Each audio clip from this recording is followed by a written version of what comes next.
Daddy, please, don't send us away. Kunle, please. Where do you want us to go at this time of the night? I said leave my house. Kunle, please. The children are cold. Daddy, please, we are sorry. Get away from me. After everything, this is what you want to do to us. Mommy, where are we going to sleep? Mommy, where are we going to sleep? The loud sound of shouting filled the small compound as neighbors gathered around watching the terrible fight happening inside the house. A young woman stood near the doorway crying helplessly while clothes were thrown outside angrily. Her name was Amaka. Tears rolled endlessly down her face as her stepmother pointed at her with hatred. "You are nothing but a burden in this house," the woman shouted angrily. Amaka's father stood quietly in one corner without saying a single word. Since Amaka's mother died years earlier after battling sickness, life had become unbearable for her. Her father remarried quickly, hoping another woman would help care for the home and raise Amaka properly.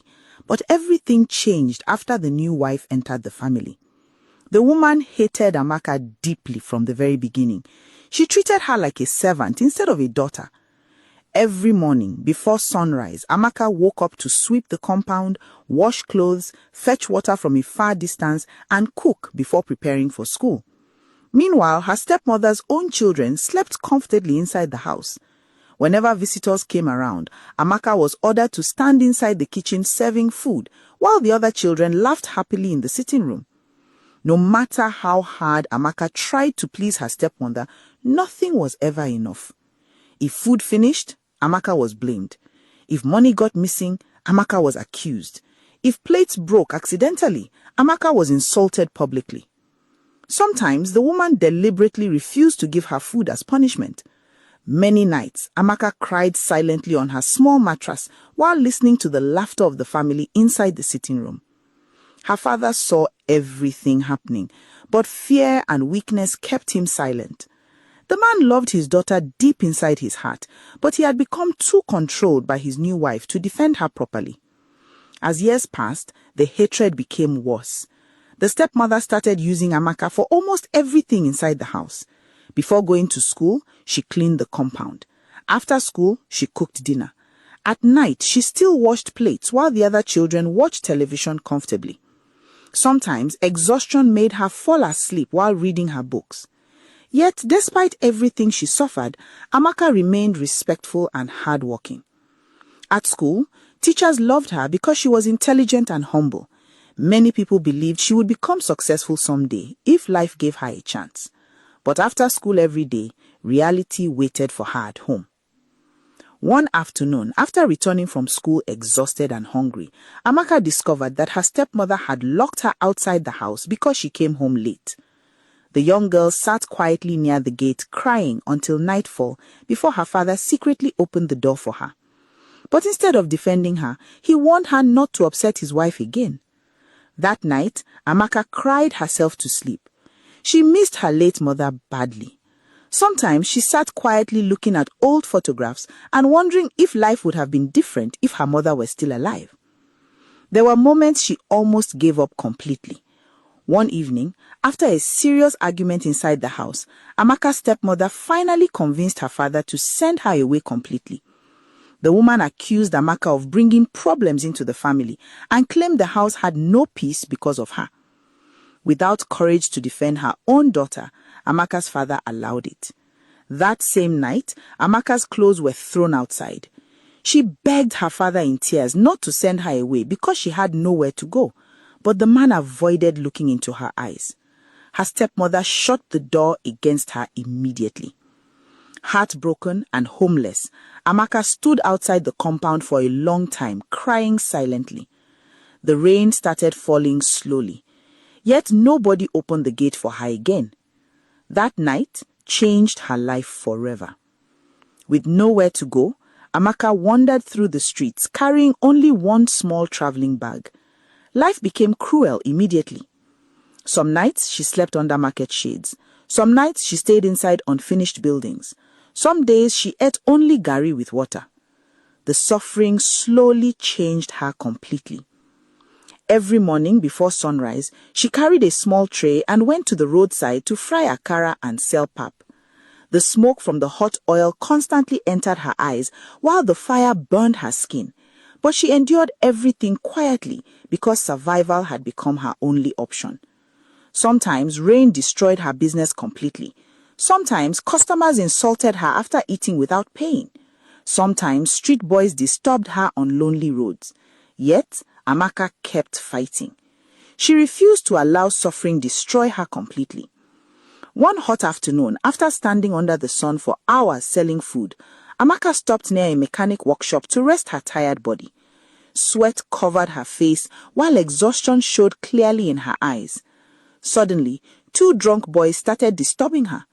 Fear covered her face immediately as they blocked her road and laughed loudly. One of them tried dragging her hand roughly. Before things could get worse, a young mechanic stepped out angrily from under one of the cars inside the workshop. His name was Kunle. His clothes were covered with engine oil and sweat.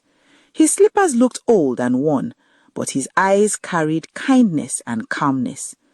Quietly, he brought water for her and allowed her to sit inside the workshop to rest for a while. That simple act of kindness became the beginning of a life-changing story. Kunle lived with his poor widowed mother inside a tiny zinc room behind the mechanic workshop. Life was difficult for them too. Sometimes there was no food in the house. Sometimes Kunle worked all day without earning enough money. Sometimes they owed rent for months. Yet, after hearing Amaka's painful story, Mama Kunle welcomed her warmly whenever she visited. The old woman pitied her deeply. Slowly, Amaka became close to them. Every morning before going to the roadside, she stopped by to help Mama Kunle sweep the compound, fetch water, and prepare food. The old woman loved Amaka immediately because she was respectful, hardworking, and humble. For the first time in years, Amaka finally started smiling again. Days turned into weeks. Weeks turned into months. Slowly, friendship grew between Amaka and Kunle. Whenever Kunle became frustrated because of poverty, Amaka encouraged him. Whenever Amaka felt hopeless, Kunle comforted her.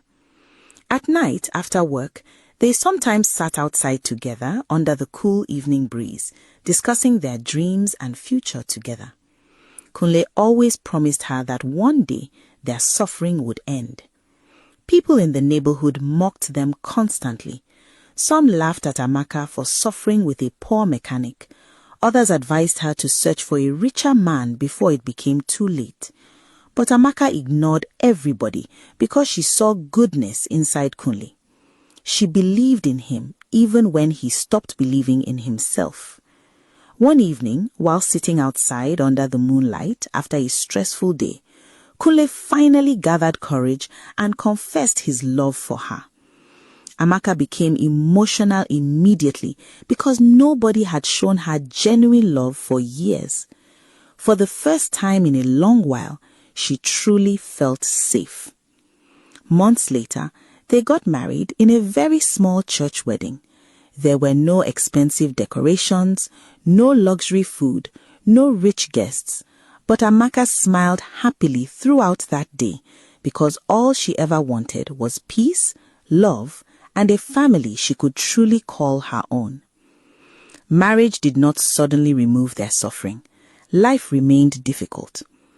Every morning, Amaka still woke up before sunrise to fry akara and sell pap, while Kunle worked tirelessly inside the mechanic workshop.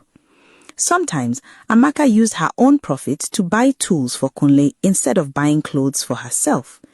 She sacrificed everything to help him succeed. Years later, luck finally smiled on them. One wealthy customer became impressed with Kunle's hard work and honesty and started bringing more cars to his workshop. Gradually, the business expanded. Kunle employed workers and rented a bigger workshop. For the first time in years, money finally entered their lives. They moved into a better apartment, bought new furniture, started living comfortably. Soon, Amaka became pregnant with their first child. Months later, she gave birth to a beautiful baby girl named Michelle. Kunle was happy at first, but some relatives started whispering that the family needed a son. Amaka ignored them peacefully. A few years later, she became pregnant again and gave birth to another beautiful girl named Daniela. That was when problems slowly entered the marriage. Kunle's relatives poisoned his mind constantly. They told him real men needed sons to continue the family name. As money entered his life, pride entered his heart too. The once humble mechanic slowly changed. He started returning home late. He stopped praying with his family. He became rude and impatient with Amaka. Then another woman entered his life. Her name was Sabrina. Sabrina was flashy, beautiful, and materialistic. She constantly filled Kunle's mind with disrespect toward Amaka. Still, Amaka remained patient because she loved her husband deeply. Soon, Amaka became pregnant again. Deep inside her heart, she prayed constantly that this child would restore peace inside her marriage. But after painful labor, she gave birth to twin girls. The moment Kunle heard the news, anger filled his face instead of joy. His relatives insulted Amaka openly. Some called her cursed, others mocked her for giving birth to only girls. From that day, peace disappeared completely from the marriage. Then one terrible rainy night, everything collapsed. Kunle threw Amaka and her daughters out of the house during heavy rain. The little girls cried and begged their father, but his heart had become stone. That night, Amaka slept outside with her children while rain soaked them completely, but she refused to give up. The next morning, she carried her daughters and started life all over again from nothing. The suffering was terrible. Sometimes she sold food carrying one child on her back while holding another child with one hand. Her older daughters helped after school by washing plates and serving customers. Years passed slowly. One day, a customer posted a video of Amaka's food online. People became interested immediately. Customers started rushing to buy from her daily. Slowly, her small roadside stand became a restaurant, then another restaurant, then another. Years later, Amaka became one of the most respected businesswomen in the city. Her daughters also grew into intelligent, successful women. Michelle became a doctor. Daniela became a lawyer. The twins became top university students. Meanwhile, Kunle's own life slowly collapsed.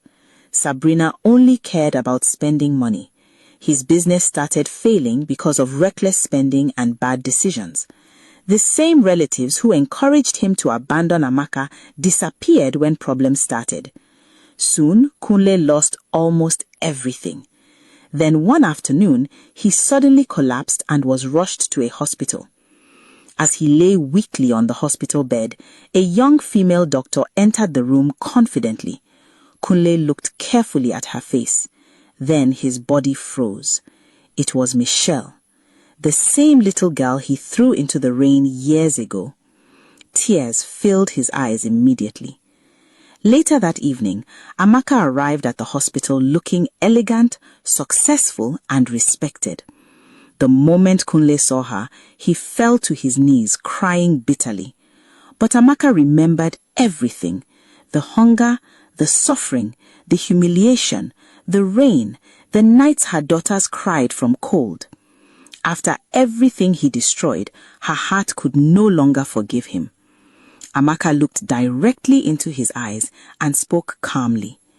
"You did not throw away daughters. You threw away your future." Then she turned around and walked proudly with her daughters beside him while Kunle cried helplessly behind them.